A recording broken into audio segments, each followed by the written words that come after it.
How rage blinds you. I'm writing this script while seeing red. I'm probably voicing this script already okay, although post-production note, I sprinkled additional text in between the red one. Let's see whether these entries are recognizable. They make the script lukewarm water from the boiling hot one that it was. But fucking hell, man, let me tell you. Would you want to try to guess what got me so angry today?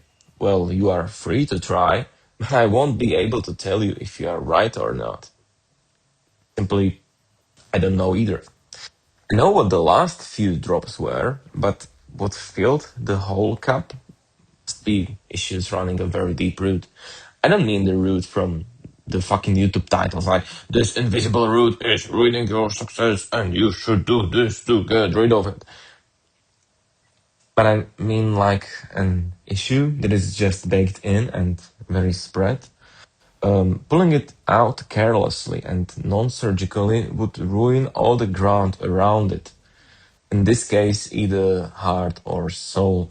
I still did not figure out where the consciousness is. From the top of my red head, I'd guess that both. Anyways, anger. It really puts flaps on your eyes. I think even that fairy tale about Star Wars was trying to paint us what bad places the anger can lead us to. I don't get often that angry as I am now, and I really feel sorry for folks that have this usual, and also sorry for the people around them. Feel like throwing shit around. Feel like drinking until passing out. I feel like shouting, or maybe just crying. I'm not doing any of that. Yeah, maybe except the drinking, but it's just 2 beers. Not the best, but could definitely be worse.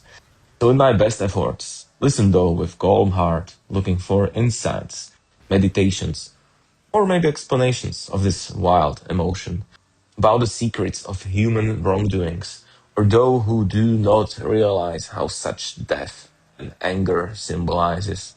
It's really devil in the skin of a human feeling. There are two types of anger. Oh, well, maybe three. The rightful one, the other one, the bad one, and the third mad thing being my mad thing. More on my mad thing later. The rightful one is the biblical one, although the legacy, I mean, the Old Testament one. And we know how the Old Testament goes. God had his anger issues a lot throughout the history. Question is whether we deserved it or not, but hey, we don't question legacy code and we simply and mutely follow the guidelines and usual practices. It all ended pretty alright as God, in his infinite wisdom, thought, maybe I'm whipping these poor clay guys too much, am I not? And followed with a simply another infinitely wise thought, well, but they can do one shit properly. Which probably ended with the thought brightest of them all. Well, as it usually goes, I will have it best if I do it myself. Sending part of him to address it. But yeah, well, the old rightful anger. Let God and God's man be the example. Really may have reasons for the anger as injustice was probably served, but their anger is non-destructive, maybe even loving in some way. It's the anger that is unable to hurt badly. It's a graceful anger. It's that kind that when anger is needed, you would generally want this type in your life from you or your close ones. Well, if you had to choose. But the bad one, oh Lord, may you save us. The devil one, the blinding one kind of anger. It crawls, boils up into the head. You're not thinking straight. It's kind of like a disease. It's the kind of anger people do the worst shit when in. It makes you not be you. It operates you. And with this, I'm getting sick of talking, well, writing about it. Maybe it's coming back again. Maybe I'm losing my mind again. Here the last remains of the red part, well, at least the published red part of the script ends. From this point, the notes go a little off of a precise topic and serve more like a debate with myself to maybe write out of me what I can't hear but is in the soul. Common technique. And in fact, one of the unpublished paragraphs talk about this specific unreading technique. More on unreading techniques later. So paint a temporary mental picture. Home, alone. One small spark, and there it goes. Boom. All the Pandora box of anger opens, and I'm emitting insane amounts of it. Only into my own chamber, where I am closed, alone. I'm radiating and hurting only myself. Poisoning myself more and more. It's a self-feed loop. These, without a large force input from outside, can't be stopped by themselves. And that is a fucking hard mathematical limitation. So, what and where is the remedy? If not for sparing others, then at least for you. I don't think any cardiovascular doctor would recommend you too much of anger, unless you are trying to turn into an unrestricted general threat inducing ballistic missile, then yeah. I guess it's your way to go, and you should intuitively know to do the opposite of following points. Here are few of my tips to unreading yourself, which I definitely did not undergo at that moment, and instead have let myself only simmer. But what should generally help is to just go get some air, getting away from the source, from the heated place, or respectively the last crucial drop of your cup, overflown cup. The open sky above head helps. Maybe bad thoughts will be able to rise, float from the mind up to the infinite heights and spread out into nothingness of a space. Or maybe calling your friend or close one, if they are deemed appropriate to hear your anger, they could help you. And you hearing voice and problems of another close soul could maybe help you cool down, maybe come to some other more peaceful. Or if experienced enough, you can try to therapy talk yourself out of it in either written or spoken form. You just sit there with yourself and try to coach yourself to some better senses. That's also a valid strategy. Overall, a really bad disease. I find it somehow fascinating though, the whole thing about it. The puzzlement after the whole emotion disappeared, after its storm, it's like going back to a quiet battlefield after a battle had finished just a while ago and finding what caused it in the middle of it. And finding that finding so minuscule, unbelievably stupid. This small thing really set the whole fucking thing off. You're yourself becoming a private detective hired by yourself to investigate the case of yourself.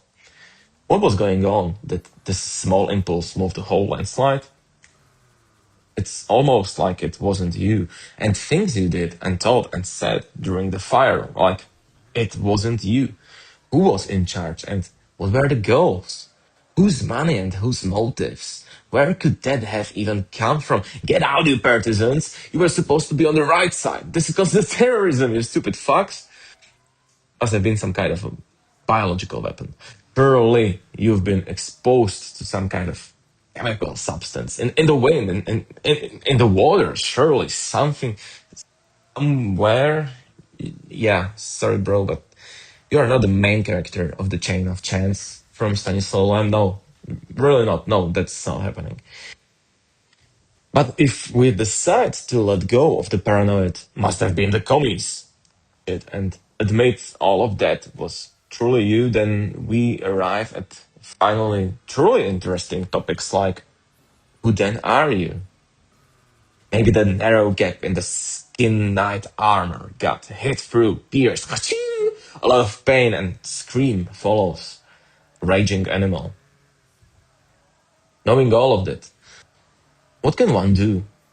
What can one do when the eyes cloud and body switches to a nasty autopilot? The autopilot led to a self-destruct.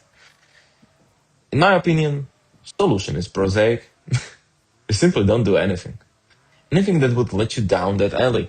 And if once in it, letting the water of the anger flow through is the only way how to not damage the dam. We can't let the dam be damaged.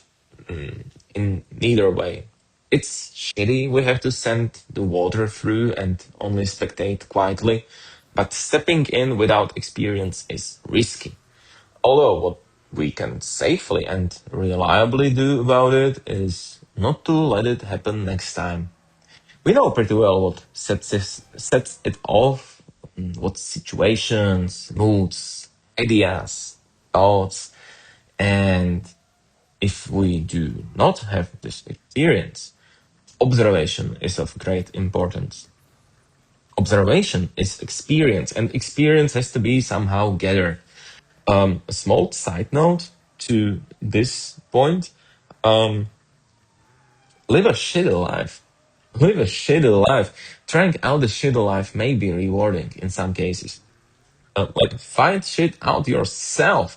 What works and what not. It's not like someone else's advice. This is the best thing about it. It's your own experience. It's custom fit, verified experience. There is although a certain limit to experience because there are things you don't have to try out, you don't want to try out, and there are no more than one try to this trying out. This is this may sound very opposite to what is the usual saying of you should try everything. Yeah, you don't want to try everything. Yeah, maybe this whole shitty life idea is for another essay. I just wanted to mention this here. I can't help but pull a parallel between anger and alcoholism or cancer. It's both something that can't be cured and you bear it with you all your life. You can't fully get rid of it, but you can minimize it. Forget about keeping the danger below the surface tamed, and it will blow your face off in the most inconvenient time. So imagine, I don't know, generic example of standing in a queue. Lots of fucking noisy, obnoxious people. You're tired, dirty. It was a long day. You're dealing with something in that place. I don't know, maybe refund. And you let the cashier. This is where you make a mistake of letting the cashier getting under your skin. Boom! There you are. Your face, which you can feel, blown off. What a sight, huh? Uh, yeah, and if nothing from all of this lands, then what you can do is you can at least try to make something nice out of that shit applies. I guess you could call it motivation or inspiration.